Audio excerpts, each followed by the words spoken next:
The age to buy tobacco products has been raised to 21, and a new Texas startup is launching a platform that they call the Craigslist for pocket listings.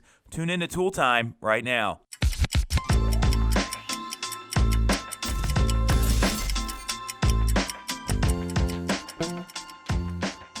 I'm Tom Toole. She is Jess Lion, and we are back. 2020, first episode of Toole Time. Exciting stuff. We can talk about New Year's resolutions and all that nonsense in a little bit. We've got some news, and we're going to start locally, sort of. Over the holiday break, the federal government raised the age to buy tobacco products to 21. What do you think about all this? Yeah, so if you read into a lot of the articles, they raise the buying age instead of the actual consumption age. So I feel like it's a start. I know that when they raised the drinking age to 21, it did cut back on a lot of people getting into car accidents because the range was like 16 to 20. There were a lot of car accidents. There was a lot of binge drinking, things like that. So I think it's a good start. I think that maybe bumping the age to consume and use the product to 21 is a better move. But that probably won't happen for a little bit. Well, like, how would they enforce that, though? I mean, with alcohol, it's pretty easy. You do, like, a breathalyzer if someone's underage, like... You're right. Like, it would have to be, like, you see them, because what are they going to do? I mean, and I know with smoking any products, the trace stays in your system a lot longer than if you're drunk when it comes to drinking. Overall, this is something that I'm surprised didn't happen sooner, and it's probably because all of the campaign contributions tobacco companies make. Big Tobacco has long been a political contributor, so that's probably why it took this long. I think it's a start, right? Mm-hmm. Like, the issue that I still see is vaping is so discreet. There's people doing it in schools, so is it going to be harder for the kids to get the stuff? Sure. Are they going to have to, like, get a straw purchase? Like, how's this going to work? I mean, I think that, like, buying someone alcohol, which you should never do, but I feel like some people, they will do that because there are reactions when you buy someone alcohol. You buy it for a party or you buy it for this. But buying someone cigarettes, and I'm not saying you should ever do this, but you really don't get any benefit from it. So I feel like there's really going to be less younger people smoking cigarettes now. I mean, I hope it's the case. I mean, the bigger issue I see is that there's so many, like, flavored products right now. I mean, that's the issue. This is a new thing that's come up. It's attractive really to kids. Recently. Well, if you've ever smoked a cigarette, I mean, the first time it's not that exciting. It's it makes you feel like crap, really? Right? So when that happens, it's very different than having some, like, strawberry shortcake flavored, sort of like vape cartridge or tobacco or something like that. It's really a different thing, and that's where, like, hookah bars got really popular back in, like, the 2000s. Like, they had all this flavored stuff people would smoke, and it was, like, really cool. Mm-hmm. And they'd have a bar built around it. Now that it's going the other way. So I think that smoking looks so uncool, like smoking cigarettes, and it makes you taste horrible. And no, thank you. I'm gonna pass. Well, I mean, look, neither you get addicted to it. Well, neither of us are smokers, so that's not the point here. Yeah. It's a step in the right direction. The problem is a lot of the groups out there that are, like, anti-tobacco, they want this to go way further, and that's never going to happen. I mean, adults can choose to do what they want. Just right. Like, drinking. I mean, some people don't drink. Some people do drink. Some people, have a stance about it. Some people don't. Everyone's an adult here. I mean, they have the ability to make their own decisions. I think that there should be happiness in the progress that has been made, because I feel like years ago smoking was looked at as this cool thing, and now I feel like it really coming back with, like what you're saying, the flavored cartridges, that's kind of appealing now, but smoking just regular cigarettes, I feel like it's going to be harder to buy, and it doesn't really look cool. I mean, 15 years ago, you could smoke in a bar in Philadelphia, and that was a normal thing, and now that's not the case either, and that was a really great change, because then if you don't walk out smelling like cigarettes the whole time. I mean, exactly. So there's a lot of things that have improved. This is a good step here. Step in the right direction.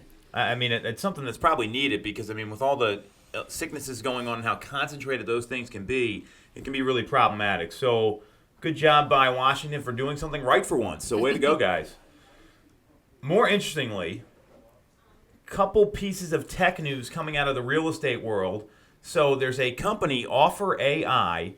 They're a Texas-based real estate technology company. They've launched a platform they describe as the Craigslist for pocket listings, and they claim it complies with the ban on listings passed by NAR about pocket listings and off-market properties and all that stuff, which we've talked about. And it was originally launched as a bot that would make offers on homes, but then pivoted because of the clear cooperation policy from NAR. And it's a free platform that allows agents to present themselves as an iBuyer to potential sellers through a network of private investors who purchase off-market properties. What do you think about all this? Well, I'm not surprised that there's been many workarounds to this clear compliance law. However, what I'm looking at more is I think these tech companies and these brokerages are better at securing leads than individual agents are. And I feel like it's kind of something that you really need to look into as to why. And of course, they're bigger companies, they have more capital, but maybe they're better at just being more convenient for the client and things like that. I just think that's the real thing to look at here. Why are all these tech companies better at securing leads than agents? Because agents don't want to put the work in. It's that simple. People don't want to pick up the phone, and that's the fundamental issue. I mean, you look at NAR stats, there's a survey that comes out every year. It says 70+% of people would use their real estate agent again, but only 22 to 25% do because the agent doesn't keep in touch with them. So there's a fundamental issue with real estate agents, and all of this is derived from the amount of agents that are in and out of the business, the amount of agents that don't take their business seriously. They think it's going to be easy selling real estate, and now people have kind of woken up and said, well, there's an opportunity here to get in the way, meaning get between the client and the consumer. Make the agent very dependable. If you look at Offer AI, I mean, it's another iBuyer program. They're trying to skirt that coming soon listing policy. I mean, that to me is it's one of those things that's going to be fought. I don't know if NAR is going to actually be able to uphold that because there are sellers that don't want that, and you're forcing them to go outside the membership of who they're supporting. So that'll be interesting to see how that plays out.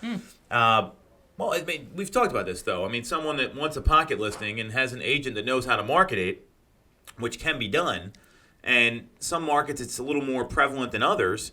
And also, you look at higher priced homes, there's only so many buyers for these properties. You don't want it all over the place. You don't want all the press in a lot of cases.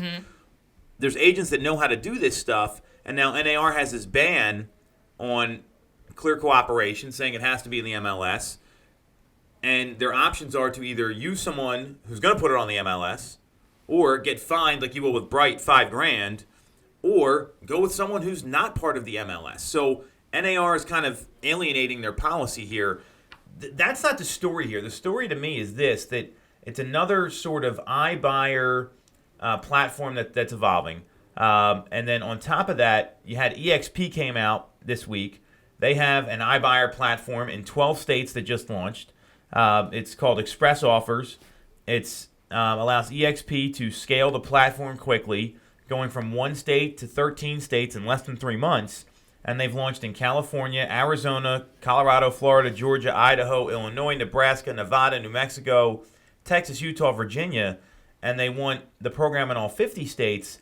This is people trying to compete with Zillow. That's what this is, because Zillow is generating a seller lead in 18 markets every 1.25 seconds. So now the companies are coming out with their own way to do that. I mean, that's what's happening here. And this is a viable option to generate seller leads. So you mentioned lead generation. To get an instant offer to see what you could sell your home for right now and have someone able to buy it, that's intriguing to people. Yeah, that's a solution. So these, and it's never going to be the retail number. It's never going to be the retail number. If anyone's dealt with investors there, they offer like 50 cents on the dollar. They're really tough to deal with in a lot of cases. So this is not going to be for everybody. There is a market for this. It's the estimates that I saw at the T3 conference last year with all the real estate CEOs that were there, Gary Keller, Compass CEO, Realogy CEO, Home Services, they estimated between like 5 and 20% was kind of the range that we saw. So it's not going to be a huge part of the market. Everyone's coming out with it so they can compete. And that's what this story is about to me. Okay. I see that a lot of investors, they kind of skip over the agent a lot of the time. They use agents maybe to look at listings, go in there real quick. I think this might be a way to kind of cut them out. So agents who really are focused on working with people who are buying homes for themselves as like a primary residence, the investors can just use this tool. Well, and what this is going to do too is for the savvy agent, maybe they get a Send couple them that investors and say, "Hey, I have an offer. Yeah. I have an instant offer for your home now," or we can look at selling it on the open market. The whole point here is this is not going away. Yeah. Every week we get on the show. There's some sort of tech story about an iBuyer or a new platform. This is the way real estate's going. And if you're an agent out there and you're not getting with it when it comes to technology, your clients are going to be left behind, number one. Mm-hmm. And secondly, you're definitely going to be left behind. And if you don't know what's going on, you might need to get on the internet and fire up your iPhone 2 or whatever you're using to understand what's going on here, because this is the way the market's going, and it's not going to stop. It's only going to accelerate. Mm-hmm. I think it's a little bit confusing, the name. What's it called? The Offer AI. Offer AI. And the EXP, like iBuyers. Yeah, there's going to be more of this. I mean, you're going to see other companies come out with it, and you're going to see it more prevalent because there's some people that just want to sell their home. They don't want to deal with everything, and that's got value to them. It may not translate into dollars. It translates into hassle and convenience, and people are willing to pay for that. Yeah. That's what consumers want in 2020. Convenience, and it's easy to find. Cool. So what do you got with some motivational stuff here, Jess? New year, new you, some basic stuff? No. So I have a quote from J.P. Morgan, and because this is a time when a lot of people want to talk about New Year's resolutions, and people do say New Year, New You, and people have different opinions on that, but he says the first step towards getting somewhere is to decide you're not going to stay where you are. So New Year's resolutions are bullshit. It's the dumbest thing I've ever heard in my life, where someone decides, okay, it's the calendar turned, and I was fine with what I was doing 2 days ago, and now I'm going to have this resolution and decide to make a change. If you're really going to make a change, and this is what the quote says, if you're really going to make a change, you've got to commit to it and actually do something about it and not wait for some arbitrary deadline where everyone else does. I've got some stats for you on New Year's resolutions. 80% of them are done by mid-February. January 1st. So 80% of them are done by mid-February, and less than 15% actually come to fruition based on a lot of surveys and research that are done. Stick with the habit, yeah. And this is something that it just every year people come up with this, and you'll see the same thing in real estate offices.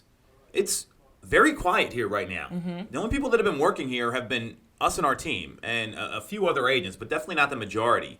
So then all of a sudden the new year rolls around, everyone's here, they got their business plan they're going to work on, then they're never going to look at the thing again. This is exactly what he's talking about in this quote. Look, J.P. Morgan's successful. J.P. Morgan Chase. I mean, he's built a huge company. Obviously, he's dead now, but he has someone who slayed the dragon, and you have to decide you don't want to stay put. You have to decide you want to forge ahead and move forward. No question about it. I think that New Year's resolutions, while you think they're BS, I think for a lot of people, it's not about like making the resolution, but kind of the point that you're looking at to something that you want to change within yourself, and maybe setting yourself up with accountability or change your schedule or do something different to actually make that happen for you. But I think the point is to actually, you need to look inside yourself and say, I want to change this, and that's the first step. I feel like that is the bigger part of resolutions. Agreed. You don't have to do them on January 1st. You can do them whenever. You've probably been feeling that way for a while. So when you're feeling a certain way and you don't like the way it makes you feel, why wait? Mm-hmm. I mean, there's so many people that will wait to go on this is like the classic one. I'm going to go on a diet after the holidays. I'm going to go join a gym. But then they put 10 pounds on eating food for the week between Christmas and New Year. I mean, it's crazy to me. Why not? Well, I'm not. You have your own things. I'm not. This isn't about you. This is in general. And the point is, why not like start working out and then maybe you cut back on like if you want to have some like cool food at the holidays, go for it. Like I'm all for that. I'm not living my life on a diet here. The point is, they like go so far one end of the pendulum and then come back the other. Like that's not sustainable. It's got to be a routine. It's got to be something you do every day and you're going to commit to. And you're not going to get results overnight either. That's the other thing a lot of people don't realize. And I think that's why they kind of taper off after a certain amount of time, like mid-February, you said, because you don't stick with it. You don't want to continue doing it. It's not something that you're not seeing results from right away. So I definitely think that the whole resolution thing is good to start with, but you have to figure out a way to keep with it. Well, you got to understand why you're doing it, right? Like, it's not because, oh, it's a new year, I'm going to do something else. It's because I want to make a change in my life. And that's where you got to decide, I'm not going to stay where I am with the quote. So we tied it up nicely there, put a New Year's bow on it. There you go. We'll be back next week. Thanks for watching.